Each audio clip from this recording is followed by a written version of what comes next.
I'd like to pull something out of this tray which I'd never seen before, didn't believe it existed. I thought it could have been a Frankenstein watch or somebody that somehow painted it with a spray can. What is this AP doing in blue? Yes, so this is the latest version of Audemars Piguet's ceramic watches, announced, I believe, in September 2022. This is the first one to appear publicly. They're impossible to get. Everyone we've shown it to has said to us, I've never seen one before, and we too... I've never seen one before, and I thought I've seen everything. So it's entirely made of blue ceramic, finished to AP's very high standard, 5 different finishing techniques for the case and the bracelet. To do that with ceramic is extremely difficult. The way light plays off of all of these surfaces makes the watch very vibrant and lively. The blue color is a chameleon. Under different lighting conditions, it looks dark blue. Under some, it's bright blue.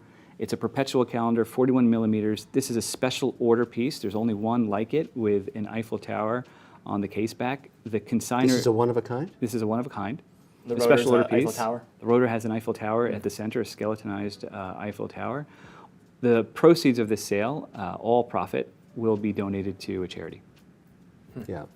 I think this will be generating a lot of buzz because nobody's seen it before, and yet it's a legendary piece. I mean, this is so legendary. I'm going to be interested to see what happens there. Now, you cannot go wrong with this piece. Give us the history of this. I mean, collectability, value long-term. Yeah. Is this specifically signed to a retailer here in the U.S.? This is El Supremo stuff. So yes, so we saved one of the most important ones for last. So this is another cover lot featured on the front cover alongside the Cartier Crash. This is a Patek Philippe reference 2499 perpetual calendar chronograph. In the field of collectible Pateks, like Rolex has the Daytona, which is the most sought after model. The most sought after collectible Patek is widely believed, it is the perpetual calendar chronograph, and it is the 2499. Yeah. Produced since 1951 until about 1985 in only 349 examples across 4 different series. This is a 3rd series example from 1973. It has dramatic, long, downturned, curved lugs, a very modern case size of about 38 millimeter diameter, perfect for today's tastes, really bold, beautiful Dauphine hands. All of the dial printing is raised hard enamel. What you see is not ink, it's actually engraved into the surface of the dial, filled with hard enamel, baked into a high temperature oven to be absolutely indelible, just like a tattoo. So it could survive hundreds of years, even if you clean the dial, that print won't go away. This watch is well preserved, the dial's never been cleaned, the case is extremely sharp, and it's absolutely special because of its uniqueness. It's the only one in the world signed House. House was an American retailer of Patek Philippe. They had about 10 boutiques in the west coast of the United States. There are other House signed Patek Philippe watches. There's no other House signed reference 2499. It is, so in a sense, a one-of-a-kind. It's a one-of-a-kind. Yeah. What's the estimate on it? Once again, $400,000 to $800,000. That's a wide range. Are you concerned about the market being a little softer in the secondary market for watches right now?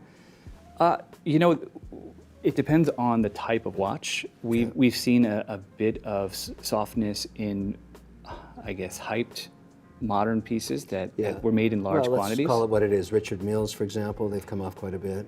Certain brands that were there was a lot of speculation, I think, about future growth. Yeah. And even, just the sports genre. But you talked about, if you look at the pillar of Patek Philippe, this is what I think of. I think of perpetual calendar chronograph. This is the design format that I think of when I think of the brand. People say Nautilus, think of Aquanaut, but I go back to 20th century. The Nautilus is Johnny come lately in the context of Patek Philippe, I think. 76, and then you have Aquanaut.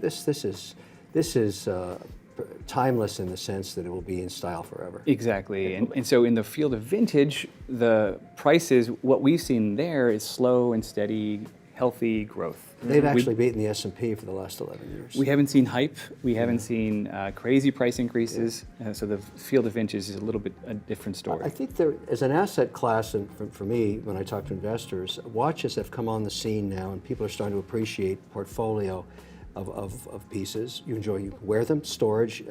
It's a little costly because you have to vault them somewhere, but they're doing very well, and they are beating the market. The stock market. Never go into debt to buy a watch. Never. You buy what you can afford, and as you go through your journey in life, you can afford more as you work your way through. The key is never to actually borrow money to buy a watch. Many people think you don't need a timepiece anymore because you have it on your phone all the time and the phone's with you. This is about collecting art.